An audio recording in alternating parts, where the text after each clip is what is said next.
எப்ஸ்டீனுக்கு அப்புறமா அதிக பேரால பேசப்பட்ட ஒரு இடம்னா அது எப்ஸ்டீன் ஐலாண்டு தாங்க.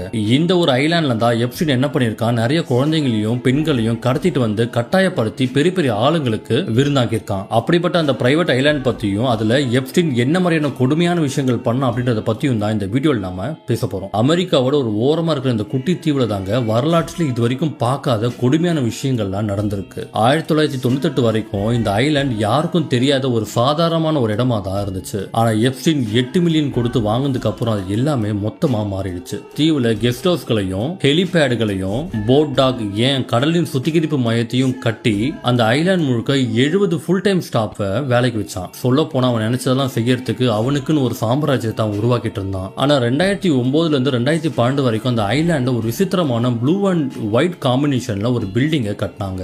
கட்டிட்டு அதுக்கு மேல ஒரு பெரிய டோமியும் வச்சாங்க. ஆனா அது கடல்ல ஏற்பட்ட புயல்னால அது உடஞ்சி கீழே விழுந்துருச்சு. எப்ஸ்டீன் இறந்ததுக்கு அப்புறமா இந்த ஐலாண்ட ஒரு பில்லியனர் வாங்கினாருன்னு சொல்லப்பட்டிருக்கு.